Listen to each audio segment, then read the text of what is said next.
talk for a minute about Star Wars. What do we have coming up in Star Wars? You know, I think I think we're, in for a good year, Star Wars wise. Rose says the mics are good. Like I said, they better be because, that mic's not even allowed back on. The computer is not allowed to access that mic anymore. Maul Shadow Lord up first, and Disney finally did something right.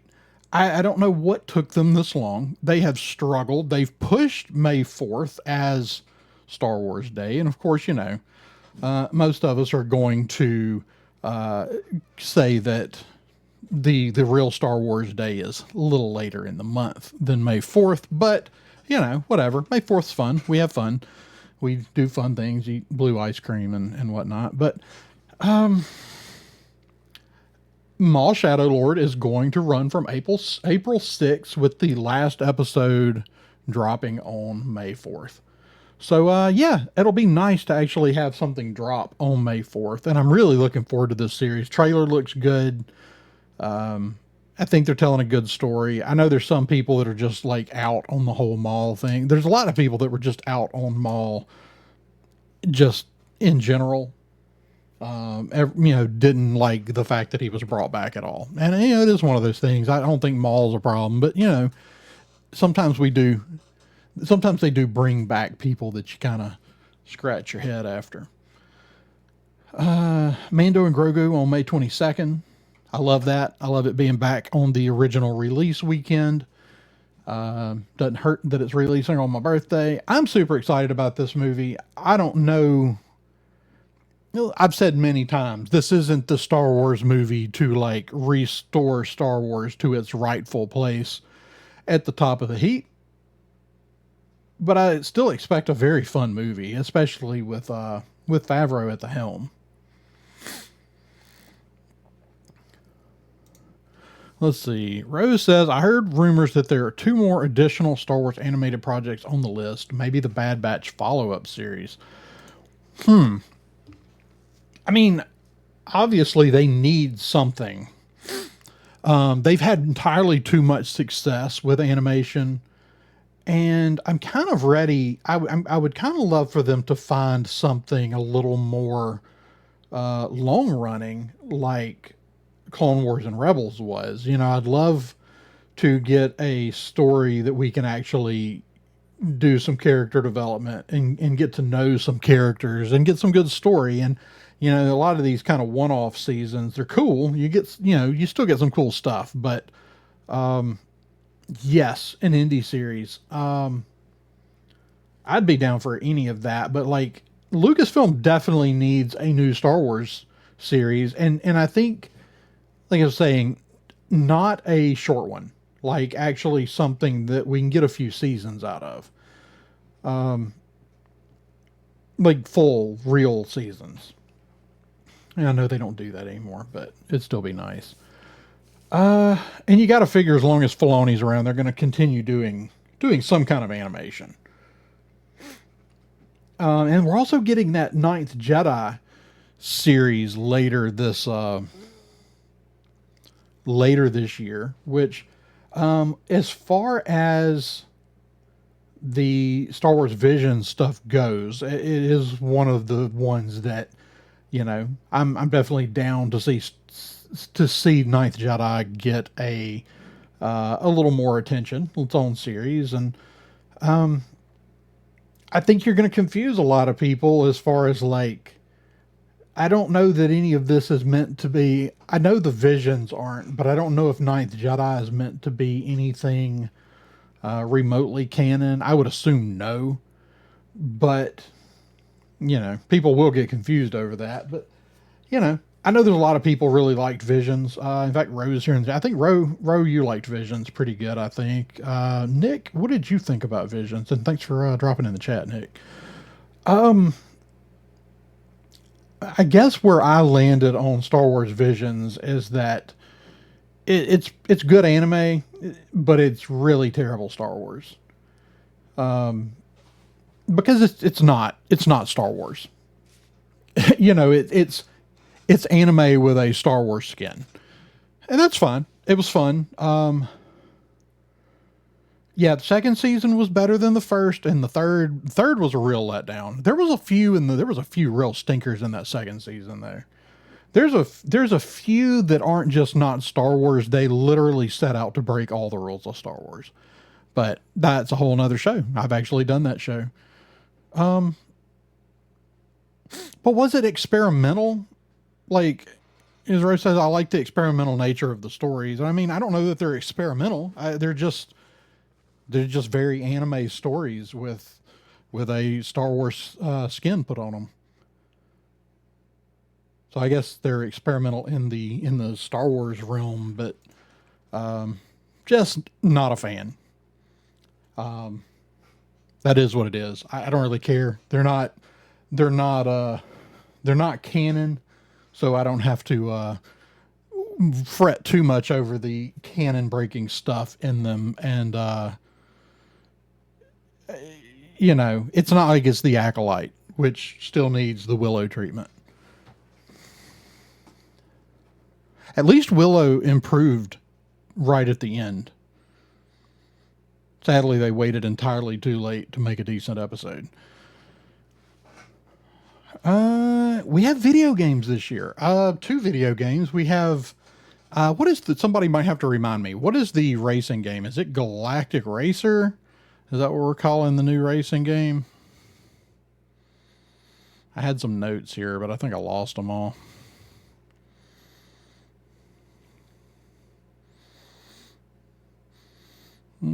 Star Wars Galactic Racer. Yes, that's it. So, Galactic Racer. I mean, that one's going to be fun. I know the kids are going to love that one, and it'll be a fun kind of throwback. I'm curious to see how in depth it is. It looks good. It looks pretty. I'm concerned that it's one of those games that after you play it for a couple of hours, that it's just the same game over and over and over again. That'll be fine for some people. It'll particularly be fine for the kids. It's not like we didn't do that with plenty of games like Mario Kart back in the day. My kids still do, but like, if it's just like, the old racer, there was a handful of courses and you basically just did the same race over and over again. And I'm worried it's going to be the same. And the main reason I worry about it is Star Wars Squadrons. Star Wars Squadrons had such a great opportunity to take the success of the X-Wing and TIE Fighter series and make something really, really special. Instead, they made just typical EA pay-to-win slop with a lot of bugs, a lot of missions that just weren't thought out with how the weapons worked. It was really bad. And as someone who loved the X-Wing games back in the 90s and early 2000s, that was a huge disappointment. I'd rather go on Steam and load up X-Wing versus TIE Fighter and play that than Squadrons. The other video, the sad thing is like, we don't actually have release dates for these video games that are supposed to come out this year. And for me, that really starts to make it feel like it's just not going to happen. We've had a number of video games that we got trailers or announcements. We had at least one big one that we had a trailer for and it just vanished. And then we've had some other announcements, things that didn't pan out. Respawn was supposed to be making the next Star Wars FPS. Was an excellent choice. Respawn at the time especially was running what was easily the best physics engine for FPS games, and they had a very successful FPS game in Apex Legends. So, that game disappeared, and we still, to this day, don't have a good FPS game. The original Battlefront games, not the ones that came out here recently, but like the ones from the early 2000s, those are far superior to the new ones. The Battlefront 1 of the new ones was decent, had some replayability, was still pretty lacking as far as a serious FPS game went, but the second one was one of the worst FPS games I've ever tried to play. Just really bad. So, be nice if we had that, but we have Galactic Racer, no release date. The other one we have is Star Wars Zero Company. This one has been in the works for a couple of years now that we've known about. This is from a company called Bit Reactor. Bit Reactor is, so if you're a fan of turn-based strategy games, which the Zero Company is going to be a Star Wars turn-based strategy game, Bit Reactor is a bunch of developers that formed this company that came over from Firaxis, who made XCOM, which is generally considered the greatest turn-based strategy game ever made. So knowing that those guys are making a Star Wars game is really incredible. We even got a trailer for this one. Maybe at the last Star Wars Celebration, but we still don't have a release date. Now, as of January, late January, Bit Reactor did seem to indicate that they're still working on the game. But,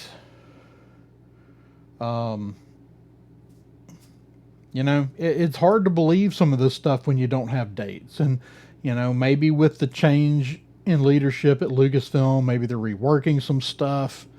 Or maybe they're just that slow in developing. I know they're not the biggest company, so maybe the development's just going a little bit slow. But that's been the game I've been looking forward to the most for a couple of years now. Let's see.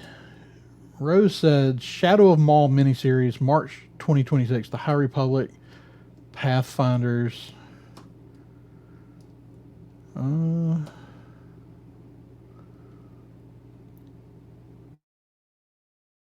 Yeah, so I did see some publishing stuff. I'm not big. I'm not a big comic book reader. That's nothing against comic books. It's just, I don't know. I read them every once in a while, but I'm not a huge comic book reader. I am interested in checking out. I know we've got 5 comic books coming for the Andor tie-ins. Or really, I guess they're more Rogue One tie-ins than they are Andor tie-ins, since they're prequels to. I guess they're going to well, the Andor one, the Cassian one is just filling the brief little gap that we have. Yeah, I've got all that backwards. The brief little gap that we have for Cassian from the time he leaves the Rebel base on Yavin, and I guess Caffrine is where he's headed. So I guess we're going to get that mission in a comic book. And then I think we also have Baze Malbus is getting one. I think I have those here. Hold on. I have those pulled up somewhere. 5 one-shots to be released. Cassian Andor, Jyn Erso, Saw Gerrera, Chirrut Imwe, Baze Malbus, and Darth Vader. So, excited about those. As far as publishing, as far as actual books, I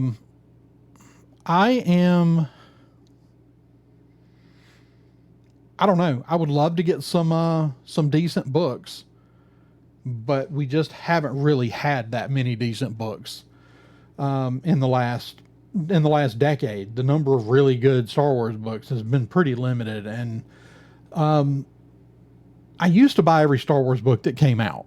I used to pre-order them all, and now I don't pre-order them, and a lot of times I just don't get around to reading them. I'm sure I'm missing some good ones, but it's hard to justify buying them all when they've been so bad. Nick, the last time I looked, Racer was, let's see, I will double check.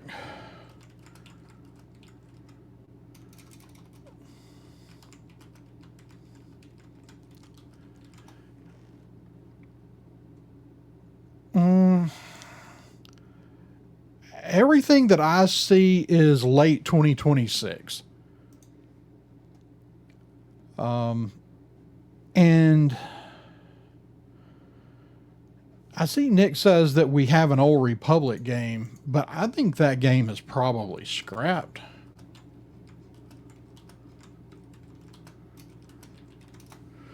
I'm gonna check that.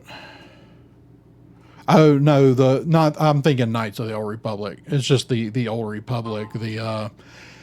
Yeah, is that a new game, or is that just like new add-on for the Old Republic? It's not a brand new game, is it? It's just like DLC for the original.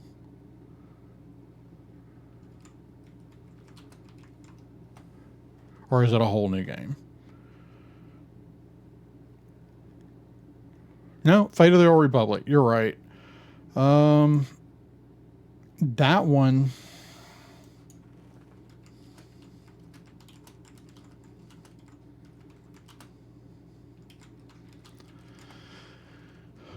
Star Wars Fate of the Old Republic releases either 2028 or 2029.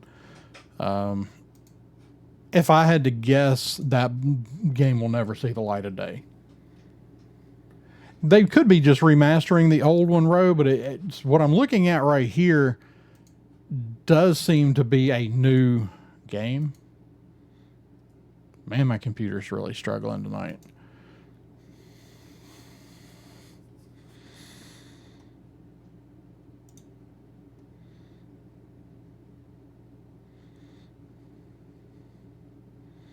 No, this is a new game. It's being developed at Argonaut Studios, which is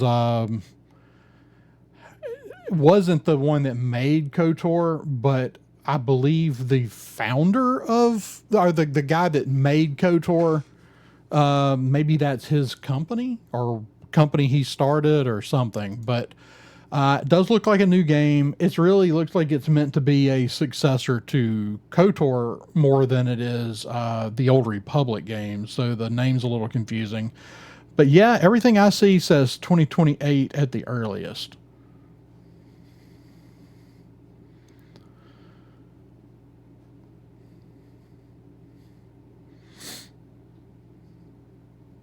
Yeah, lots of stuff with no release dates. Um, and I don't know what the reason. I'm sure some stuff is just getting shuffled around as we have new people making those decisions now. Um,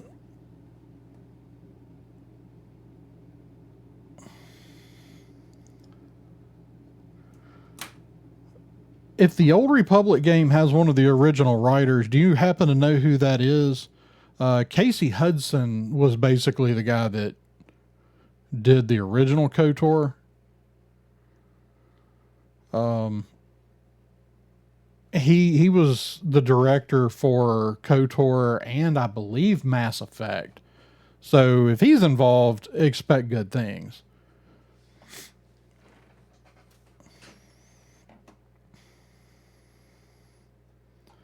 But yeah, 2028 is a long. That's, I mean, they announced that game. Not, I mean, sometimes these games that are announced 2, 3, 4 years out from release doesn't make sense. That is, as far as the stuff that I really want to see change at Lucasfilm. One of the biggest things they've got to fix is the announcing stuff that just disappears into the void. Um, and so I'm hoping that that's something that they consider. But like when you start announcing things 4 years out, which is something Star Wars has been really bad about doing, that announcing things, way out, there's a higher chance that those things just never happen. Which is exactly what's happened. I don't know what the exact percentage of what Star Wars has announced that they've actually made, but it's low. Um, so what do y'all think about the Steven Soderbergh stuff? He's still out there talking about his Ben Solo script, and of course he's complaining about the 2.5 years of free work him and Adam did, and the thing is he's been around Hollywood long enough to know that when you write a script without a guarantee, that sometimes you don't get paid for it. He knows that. So this is just really sour grapes when he's complaining about the free work that he did. That's on him. That's not on Lucasfilm or Disney. Now, why that movie didn't get made, I don't know. I don't know if we'll ever know. I know that if it's really as good as they think it is, that I'm sure it's going to get another look, but probably not. Given that it wasn't Kathleen Kennedy. I mean, that's of course the other thing that's concerning is how much Kathleen Kennedy supposedly loved the script. That's not at this point, something that I would be out there bragging about, but you know, you do you. That's the thing, Ro. I don't believe he wasn't paid for a commissioned script. That's not even legal. Like, if it was a commissioned script, not only should he have been paid for the script, he likely should have been paid for the script as he was writing it. So if he really wrote for 2.5 years with no check, nothing, then he's an idiot. Yeah, that's not how this stuff works. But you know, if it truly was a commissioned script and he got stiffed on it, then we should be seeing legal action. Because 2.5 years of writing a script that you were promised payment for, that's kind of a big deal. And maybe there are. Maybe he can't talk about that part of it. But I kind of think that's not the case. It sounded to me like someone said, it sounded like him and Adam Driver got together and said, let's write a script. And Kathleen Kennedy said, sure, go for it.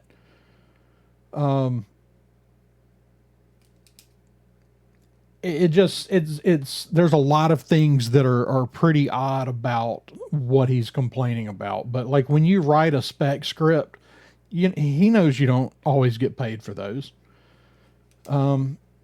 It's also possible that movie gets made 5 years from now. You know, it's who knows. You know, Bob Iger's going to be on his way out for too much longer, and at that point, you know, maybe they revisit this. If it's something that the new heads of Lucasfilm are even remotely interested in. So, yeah, I'm just finding a lot of stuff that's being said just doesn't seem right. Like either you were supposed to get paid and you should follow up on that, or you just did it as a spec script, and you know how that goes. You know, like I said, he's been in the industry long enough to know.